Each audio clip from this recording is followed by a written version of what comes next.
Rogue is all I know, it's all I play, and one of the reasons I'll continue to play it is because you can often get a significant advantage when your opponent is unfamiliar with the matchup and your cards. This can lead them to interrupting you at the wrong point, not knowing how to stop your key plays, or outright giving you free card knowledge as they attempt to do legal plays themselves. When you combine all these aspects with a skilled player who knows their niche deck inside and out, in addition to the meta landscape, you can do some real damage. I'm talking about stealing game after game against objectively stronger and better decks, all thanks to your opponent being significantly unprepared. Thus is the nature of the Rogue deck and of course the Rogue Duelist. With the format about to be wildly warped due to a combination of the new Forbidden and Limited list and the Legacy of Destruction core booster set, which of course comes out right after YCS Raleigh, I think now is a great time to evaluate the Rogue decks that we have at our disposal and analyze which ones are the best for the upcoming metagame. For this short list, I of course will be taking Legacy of Destruction into consideration,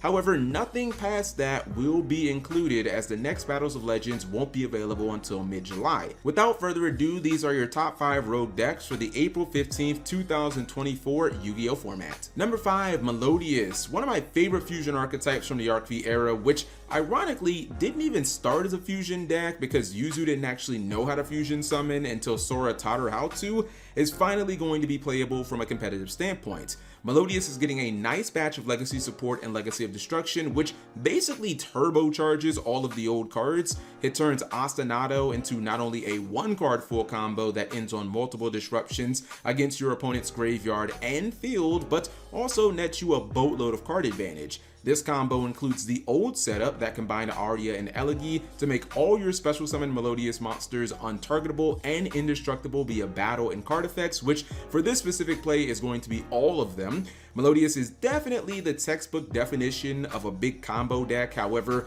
unlike some of the big combo decks in previous formats, this one won't suffer getting absolutely annihilated at the hands of Nibiru without Baron DeFleur or Borreload Savage Dragon to insulate the plays. This is thanks to their new fusion boss monster, Flowering Itoyo, who can banish all the Melodious monsters that you control anytime as a quick effect during either player's turn for any reason that you choose. The second that you make this card, Nibiru is no longer going to work because Itoyo can just be chained to it. That's going to stop it from successfully resolving during turn 0, or you can just use it if you're going second and that can dodge the Nibiru and your opponent will just lose all their field. This is the same maneuver that the deck will also be able to use to beat cards like Evenly Matched if their opponent opens with that. What's really nice about Melodious is the archetype is old enough where a good amount of its key cards actually don't have hard once per turn effects. So you can use them over and over again for various utility reasons. Yes, by the way, this actually includes Ostinato, so don't think that you can just auto win against this deck if you Ash Blossom that card. They could just have a second copy, and they do run Pot of Prosperity in the deck. It's a high damage deck. It has an in-archetype counter to Nibiru, which is phenomenal this format, and it ends on a board that gives all the monsters 3 layers of protection, so I think it is an awesome rogue deck. Number 4, Yubel. So if this list was post Battles of Legends, I wouldn't even have it on the rogue list at all because I think Yubel straight up becomes a contending meta deck at that point. However, post Legacy of Destruction, it's just a solid deck. Yubel's biggest problem right now is probably its consistency and getting to its key cards so that it can make the most out of its opening plays, where if you don't open like 1 or 2 starters, you're really not doing that much. Post Nightmare Throne, however, this should not be much of an issue. Nightmare Throne single-handedly moves Yubel up probably like half a tier in my opinion, because it not only gives the deck a starter card, but this starter card also has built-in recursion that helps the deck get back free resources for discarding, which of course is going to be super important for cards like Super Polymerization and Eternal Favorite, which require discards. Yubel will also benefit from the new rank 10 Omni Negates, which only a handful of decks in the entire game of Yu-Gi-Oh are going to be able to summon. Yubel makes the most out of the Unchained engine by being a Fiend archetype and also gets a lot of value out of its monsters being destroyed, so there is a lot of natural synergy there. I think that this is definitely a good pick for people who like mid-range decks that are specifically adept at breaking boards. Number 3, Heroes. Heroes got a huge and completely unexpected boost from the unlimit of longtime semi-limit mainstay, Destiny Hero Malicious, and I mean, let's be real, no one expected that to happen. Heroes have had some fairly high-risk explosive plays since last year's NAWCQ, and all of those are basically about to get turbocharged. You wouldn't think that one single copy of Destiny Hero Melodious would make such a difference, but yeah, ask any hero player out there, it definitely does. Heroes have a multitude of 2-card combos that can end on some absolutely disgusting boards of Destiny Hero Phoenix Enforcer, Shining Neos Wingman setup, Dark Angel, and Dark Law. This combo is further insulated by Sunrise's ability to destroy any link monsters that you may have on your board, so your opponent can't crash the Dark Angel and DPE can just pop any back row cards that they set in an attempt to save themselves from getting OTK'd on the crackback. Honestly, in my opinion, this is like the best that heroes have been probably in like the last 3 to 4 years, and keep in mind they did top last year's NAWCQ, so heroes already had a decent amount of potential to begin with. I also think that heroes are going to benefit from the Omni Negates being taken out of the game. Sure, Appaloosa, Bow of the Goddess is still around, but outside of that, there's going to be no more Baron and Savage boards negating all their cards, and Hero is a deck that has really good pushing power and a ton of extenders, so a lot of the disruption cards that don't take monsters off the field, like Imperm and Forbidden Droplet, they can push through those type of fields. I think my main reservation about this deck is going to be Nibiru the Primal Being, as that seems likely to be one of the most popular hand traps in the entire game going into next format, and Hero kinda doesn't have like a great answer to it, at least not organically. Maybe players will move to cross out Designator, maybe they'll just feel comfortable YOLOing it, but either way, I think we'll just have to see. I think the deck has tons of potential right now regardless. Number 2, Centurion. This is the deck I'm most likely to play on this list because I absolutely love the aesthetics of Centurion. I've got the OCG Mad, I've got some field centers, and come on, who doesn't love Gorn Loggin? Centurion actually had a very, and some might say surprisingly successful run on the regional level last format. Seriously, if you don't believe me, just go look it up. And it is getting more support in Legacy of Destruction, which will help in a meaningful way.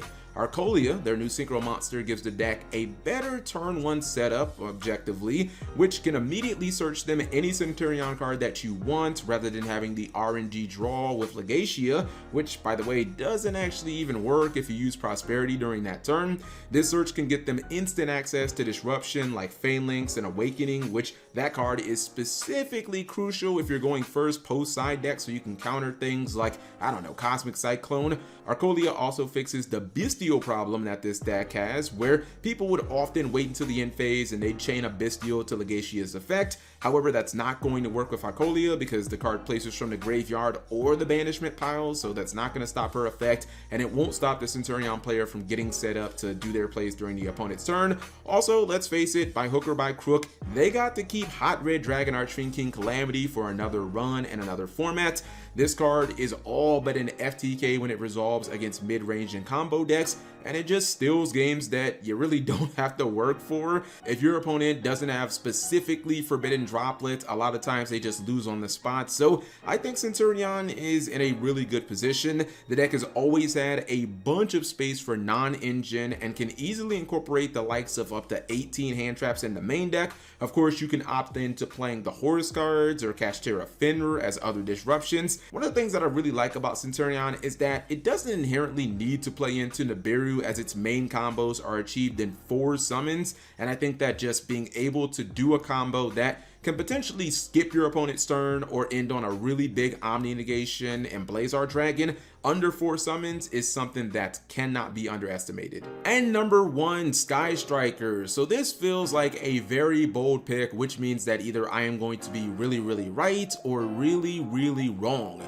Much like Centurion, I think that basically everything came up roses for the deck in regards to the FNL list. Anti-Spell Fragrance, arguably the biggest hard counter for Sky Strikers, is now limited to 1, which means that you're really not going to have to think about that card very much. It's not something that you're going to have to really play against all that often. Omni Negates like Baron de Flor and Borload Savage Dragon that pretty much force you to chain Widow Anchor to them if you wanted to get your spell to resolve. Those cards are also gone and out of the game, which means that all those incredibly powerful Sky Striker spell cards are likely to resolve against every single deck that you are playing against. Sky Striker at this point, in my opinion, is best played as blind second, which in the past, let's be real, was very difficult, but now with the Omni Negates out of the game and, you know, the addition of like the Tempe Dragons, who knows, this could end up being all the rage again.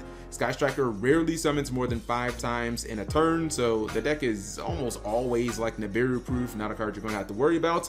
And also, if Dimensional Barrier picks up in play like I think it will, that'll be another big card that you can kind of just rest easy knowing that it's not going to affect you.